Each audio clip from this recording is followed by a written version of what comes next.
It is the year 117 AD, and Rome stands at the height of its power under Emperor Trajan, ruler of an empire that stretches from the misty hills of Britannia to the deserts of Arabia. Nearly 1 million people live within these walls, senators wrapped in white togas with purple stripes, traders speaking Greek and Syriac, enslaved laborers from conquered lands, and soldiers hardened by distant wars. Marble temples gleam in the early light, aqueducts carry water across valleys, and the Colosseum towers as a symbol of imperial spectacle and authority. Today, you are not just watching Rome, you are living one full day inside the greatest metropolis of the ancient world. Listen closely, because every sound, every sandal striking stone, tells a story. Before the sun rises above the 7 hills, Rome is already stirring, because survival in this vast city depends on discipline and routine. Bakers, many of them enslaved workers, begin kneading dough in smoky workshops, preparing the bread that will feed hundreds of thousands of citizens who rely on the state grain supply imported from Egypt. The air carries the scent of ash, damp stone, and livestock, while mule-drawn carts rumble through narrow streets, delivering goods before traffic becomes impossible.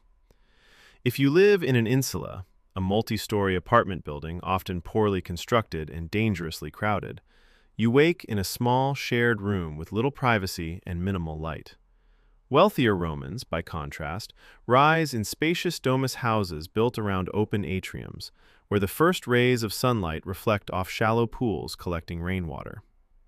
Even at this early hour, you feel the social divisions that define Roman life. Class, citizenship, wealth, and freedom determine how comfortable your morning will be. As the city brightens, the ritual of the salutatio begins, a daily ceremony that reinforces Rome's intricate web of patronage and loyalty. If you are a wealthy patron, clients gather outside your home in formal attire, hoping to secure your favor, legal protection, or financial assistance. This relationship is not charity, it is political capital, and in return, these clients offer public support, votes, and visible loyalty. If you are a client, you stand respectfully in line, carefully adjusting your toga to show dignity despite limited means, because reputation in Rome is a currency as powerful as gold. Inside the atrium, surrounded by ancestral busts that symbolize family prestige, your patron may hand you a small basket of food or coins known as the sportula. These interactions remind everyone present that Roman society is built on hierarchy: senators above equestrians, equestrians above common citizens, citizens above freedmen, and all above slaves. Breakfast, known as ientaculum, is modest but essential, reflecting Rome's practical culture. Most citizens eat coarse bread, dipped in watered wine, or accompanied by olives and cheese, while wealthier families might enjoy figs, honey, or leftover meat from the previous evening's feast. The simplicity of the meal hides a complex imperial supply chain. Without Egyptian grain shipments transported through Ostia, Rome could not sustain its population.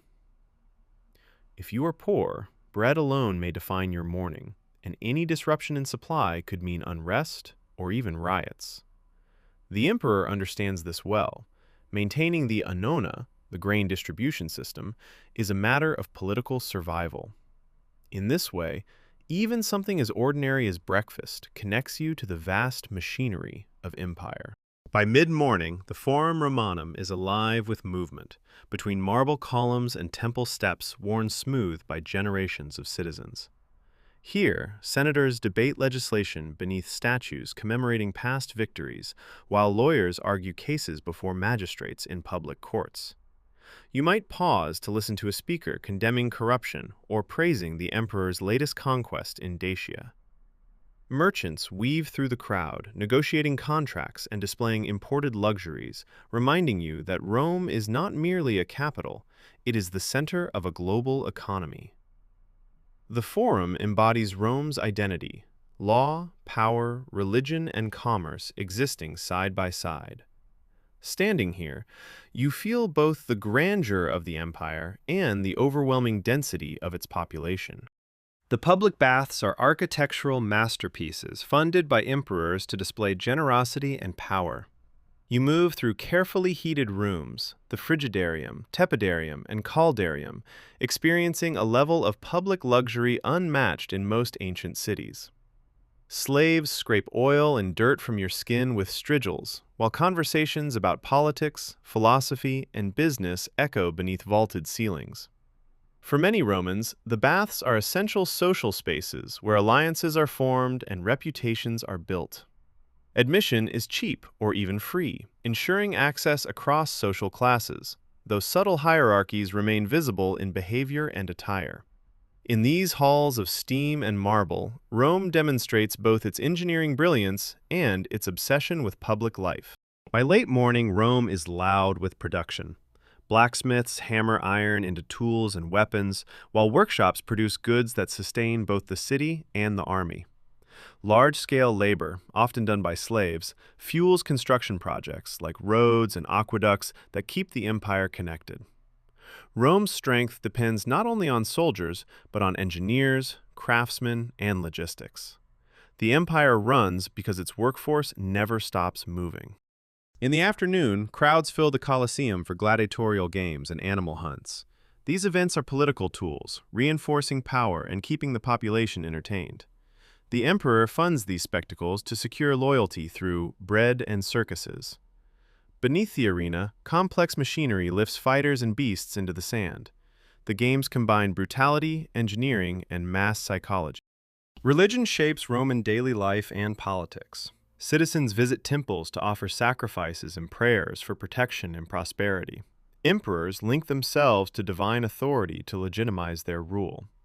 Rituals are performed carefully, as pleasing the gods is believed to secure Rome's success. Faith reinforces order across the empire. Rome is deeply hierarchical. Wealthy elites live in decorated houses with mosaics and courtyards, while the majority live in crowded apartment blocks. Slaves perform essential labor, forming the foundation of the economy. Social mobility exists but depends heavily on patronage. Two very different worlds exist within the same city walls. The main meal of the day is the cena. Elite Romans recline on couches while servants serve multiple courses. Banquets are about status and influence as much as food. Music and poetry often accompany the meal. Dining becomes a display of culture and power. As darkness falls, oil lamps light the streets. The vigiles patrol to prevent fires and crime. Rome at night is quieter, but still active in taverns and homes. Fire is a constant danger in dense districts. The empire never fully sleeps. The Suburra remains active late into the night. Crowded apartments house families in tight spaces. Noise, trade, and daily survival define this district. It contrasts sharply with elite neighborhoods. This is the Rome of the majority. Near midnight, Rome grows quiet. From rooftops, temples, and monuments stand in shadow. The city feels immense and powerful, yet deeply human. Tomorrow, the same rhythm will begin again. Rome endures through structure, belief, and discipline. You have lived 24 hours in Rome at the height of its power, a city of triumph and tension, brilliance and brutality. Beneath the marble temples and roaring crowds lies the daily rhythm of ordinary lives that sustain an faster empire. History is not just emperors and wars. It is mornings, markets, meals, and midnight patrols. If you want to spend another day in history, in Baghdad during the Golden Age, Constantinople in 1453, or Paris before the Revolution, subscribe and leave a comment which one you like or want.